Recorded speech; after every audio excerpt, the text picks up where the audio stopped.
Hey, it's Rich. Welcome back. I just finished week 91 on taking weight loss drugs. I took this week's shot just a few moments ago. So far, so good. It's March 14th right now, I think. And so St. Paddy's Day is coming up. That's actually one of my downfall days, and it's pretty obvious why. It's a lot of fried foods and a lot of beer. So I thought I'd talk about that today, just for a moment, about how I'm going to handle St. Paddy's Day.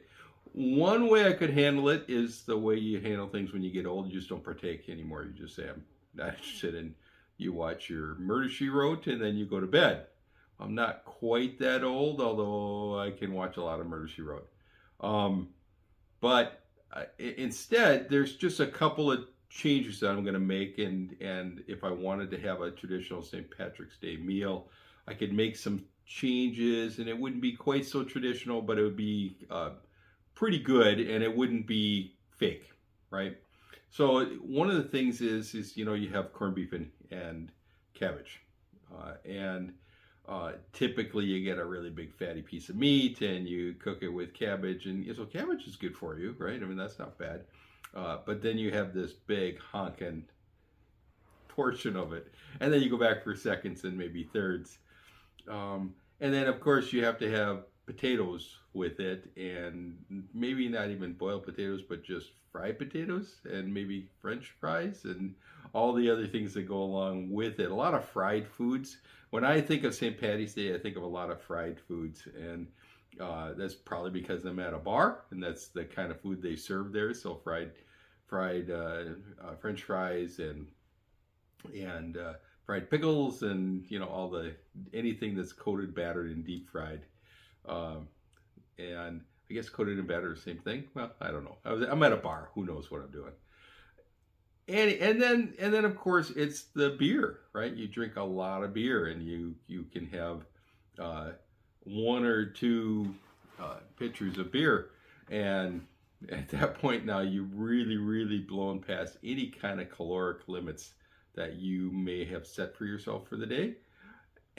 And because St. Paddy's Day is not just a 1 hour event or 2 hour event or 3 hour event like maybe a sporting event would be. It's an all-day event. You go early in the afternoon and make sure you get a seat, and then you stay there all day long and go crazy. So I probably won't be doing that, but what I will be doing is I think I'm going to make some corned beef and cabbage, but I'm going to try to choose a lean cut of corned beef, and maybe just a brisket, not a hash. Certainly nothing fried. I've noticed that I eat a lot less fried things just because I'm on the drug. I feel better that I don't drink it. I feel pretty out of it when I do eat a lot of fried foods. I think a lot of people do, and then they wonder why they don't feel so good. And that's because you eat a lot of fried foods and eat a lot of food, right? And I try to, by limiting what I eat and by eating things just made a little healthier, it seems to work out well, both from a weight loss perspective, but just from a how I feel perspective. When I was a kid, we used to have, for Sunday, we'd have fried eggs, fried potatoes, and bacon, and then butter with, I think, I would call it butter with a side of toast instead of toast with a side of butter. So as a kid, that's what we ate for Sunday breakfast, and then I would feel terrible the rest of the day and never associated the two because it was so good, it was so delicious.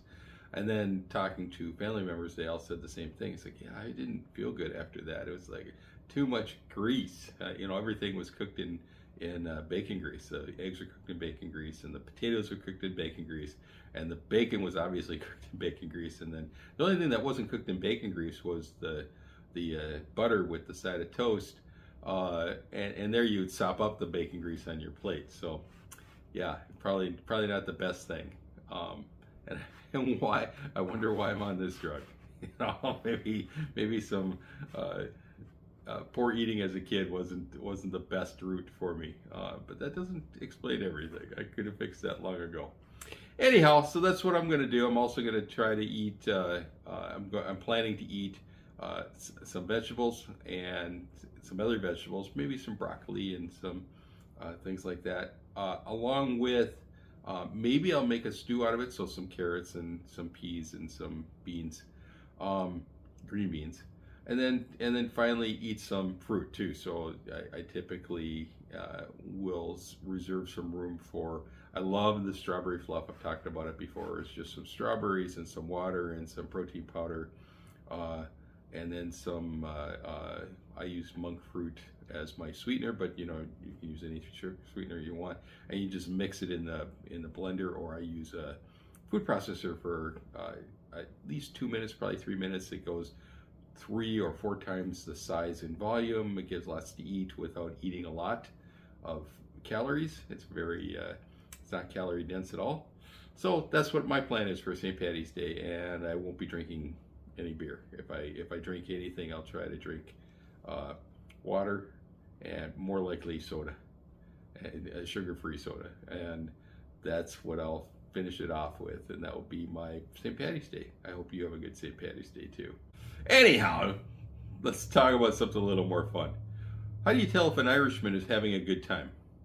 How do you tell if an Irishman is having a good time? He's doubling over from laughter? Dublin? Oh. How about this one? Why do people wear shamrocks? Why do people wear shamrocks on St. Paddy's Day? Because real rocks would be too heavy. No? Okay. Anyhow, how did I do this week? Well, this week I had a pretty okay week. Nothing spectacular, but nothing bad. Nothing really out of the ordinary happened this week. I lost 1 more pound. That brings me down a total of 45 pounds since I've started Mounjaro in November, and a total of 132 overall. We'll see you next week.